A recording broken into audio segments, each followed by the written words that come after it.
Well, today I need to take a moment to step back and point out, call myself out for something that I got wrong. Not too long ago, I made an update on Belarus, and I hadn't talked about Belarus in a very long time because nothing had really happened. It was kind of like what happened with the Yellow Vest, where, people stayed in the streets and stuff, but the leaders said, no, I'm not going to go. And it was simple as that. As long as he said he's not going to go, he's not going to go. And so I thought that Lukashenko would be in office for the foreseeable future. Now, what ended up happening this week is not, I'll be honest, I don't think it's entirely shocking or anything. But it's not exactly what I said. Although I'm not, 180 degrees wrong either. So, what was announced this week by the Belarusian state media is that after they adopt their new constitution, which this is supposed to be a concession to the protest movement. Oh, okay, well you're critical of the government, so we'll adopt a new constitution to try and redress some of your grievances and incorporate in the stuff that you want. Lukashenko said after that process is complete, he will step down and he will stand back and stand by. And, I guess if you don't look into this too deeply, you could say, wow, the protesters win. They got their way. Lukashenko's out. They have a new constitution.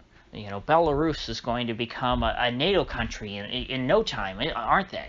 And I still do not think that's the case. What I think Lukashenko's resignation is about, and this new constitution, is about optics. It's about trying to simmer down the mob. It's about taking the wind out of their sails. A hardline revolutionary neoliberal in Belarus is not going to be satisfied, I don't think, by what's going on. Sure, they'll take what they can get, but at the end of the day, I don't think that the current Belarusian establishment is going to change. I don't see them distancing themselves from Russia after the adoption of this new constitution. I see this largely as a propaganda tool, essentially. I'm not saying that Lukashenko himself is going to be some puppet master in the behind the scenes, just pulling all the strings, and he's going to have puppet politicians taking his place as the president. But what I mean is that you're going to have someone who's like a Lukashenko in there still. You're going to have the same sorts of people. They might do some reforms like no longer call the KGB the KGB, but it's still going to be the KGB deep down.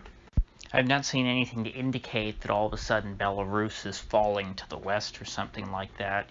Russia still seems like they're going to have a very close relationship with Belarus, just as they have since, I guess, the end of World War II, when Western Belarus was, the beginning of World War II, when what is known as West Belarus was seized from the Polish Republic.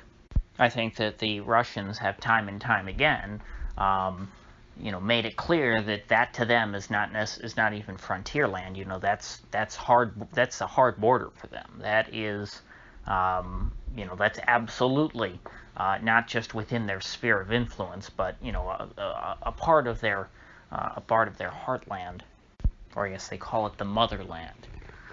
So I have not seen anything to suggest that the protests are going to ultimately win insofar as the leaders would come to power, and they would sign some trade agreement with the EU saying, oh, we'll never buy oil from Russia again, or something like that. Because Lukashenko here is clearly leaving on his own terms. He was not chased out like, say, Ceausescu and hanged. And so he's disembarking this plane with a golden parachute. Nonetheless, this will be enough of a concession, I think, to ease the concerns of most of the people who are currently in opposition to Lukashenko. I'm sure there's a lot of that is personal animus, and not necessarily a committed rage against the system. I'm skeptical of how many people there really their goal is to completely overturn all of the Belarusian government and replace it with something more akin to Germany. They might say, gee, I'd prefer that, but are they really going to go out in the streets every day because of it? No, I think that a lot of that is probably just them. They're sick and tired of seeing Lukashenko's face on TV every day. They've seen it for their entire lives, and I think they're probably just tired of him for the most part. And so if they get his scalp, I think that will appease the mob moving forward for, I don't know, maybe another 25, 30 years. Maybe the next, maybe Lukashenko's successor will be able to stick around as long as he did. I doubt it, but it's possible. And so by that point, what they're doing here is essentially they're eroding the support of the opposition. And so once, however big of a group what I just described is, the people who just kind of want to see Lukashenko gone, once he is gone and once the new constitution's in, there's going to be a lot less people rising up against the government. There will still be some, sure, but probably not enough to matter, would be my guess. Maybe one other thing that they could do to really, really appease people is to change the flag. That's always a symbolic measure that people really like. It's a great propaganda tool. This happened in most of the unpopular countries, let's say, after the Cold War. Russia, South Africa. These sorts of countries come to mind. They all adopted new flags that were supposed to distance themselves from their Cold War sort of hard-nosed, divisive cousins. It signals to the masses that there's a new era, and if under the new Belarusian constitution, the Lukashenko-esque establishment adopts this old Belarusian flag that predates the Soviet Union, which has been adopted by the anti-Lukashenko people, that would just be one more nail in the opposition's coffin. The flag would lose its symbolism as something of resistance. It will become a symbol of the establishment. Now, they may not want to do that because, if I were, a supporter of a particular government and there were, malcontent people out in the streets protesting and trying to overthrow my government, I would not be keen on adopting their flag. I think that, for a lot of people, flags do have meaning. They are symbolically important, and I think that would feel like, for patriotic Belarusian people who truly do support the current regime, I think that would that would be a bit of a gut punch. Maybe they adopt them both as like symbols of the nation. Maybe that could be some kind of a compromise. A bit of a morbid example, but Nazi Germany had a similar policy. During I guess it was just the early days of Nazi Germany, they had the old flag of the Second Reich and the Kaiser, and the swastika as both of their national flags. They were treated equally, I believe.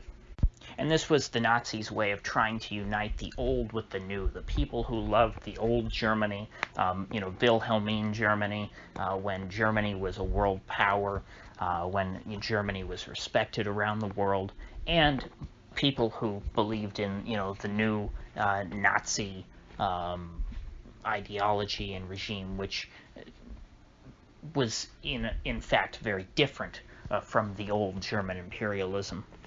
A smart successor to Lukashenko could preserve Lukashenko's policies and his style while trying to co-opt this younger generation. And I think that if you had an intelligent speechwriter, they could write a very good speech trying to argue that both flags are a part of Belarus, a part of Belarusian history, and should both be cherished for their own reasons. I really don't think it's that hard for governments to make their people happy. I think that most people are incredibly tolerant of abuse from the government, as long as the government throws them a few bones. And making your dissident class feel like they are part of the in-group while still keeping them at arm's length and never giving them even an ounce of power is an effective tactic.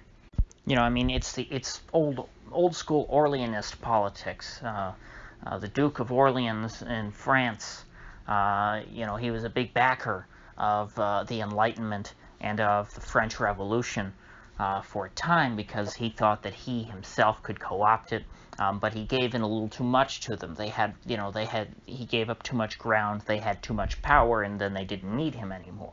But if you're still in a position where you hold all the cards, like the Belarusian establishment does, when there isn't a full-fledged violent revolution in the streets, you can take the Orleanist option and drape yourself in the flag of the revolution, while still espousing many of the same values of the old regime and of monarchy, or whatever it is the system is that fundamentally people would like to overthrow. I think Barack Obama probably was also a very skilled practitioner of this sort of thing. The hope and change message, the fundamental transformation of America, and of course his anti-war rhetoric. All of this was stuff that gave people a lot of hopes, and once Barack Obama got into office, he was very much in line with the Washington establishment, in terms of where he finally made decisions. Now, there are still people who say that, well, behind the scenes, he didn't like doing this stuff, and he just kind of gave in. I don't really care about what's in his heart that much. The fact of the matter is that he talked a big game on TV, and then, once he was in office, he wasn't very different from George W. Bush. But yet he was able to lull the left to sleep for 8 years.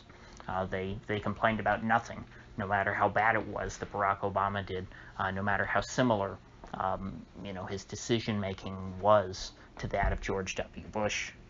And so I think that there's an opportunity for a similar character to arise now in Belarus. If Lukashenko has any brains, he's already been looking for this sort of person over the last few months while this whole crisis was going on. He should have had a successor picked out a long time ago, I would think, since he's been in power for so long. Now, of course, he himself is not that old of a man. He could keep on going, but he should still have somebody in mind. So I will await to see who that is in the coming weeks or months. I'm not sure how long it will take. But with that said, if you gain anything of value out of this video, I'd appreciate you clicking that like button and sharing this video. If you haven't already, please do subscribe, because I do upload every day and I'd hate to have you miss one. So I'll see you folks back here tomorrow.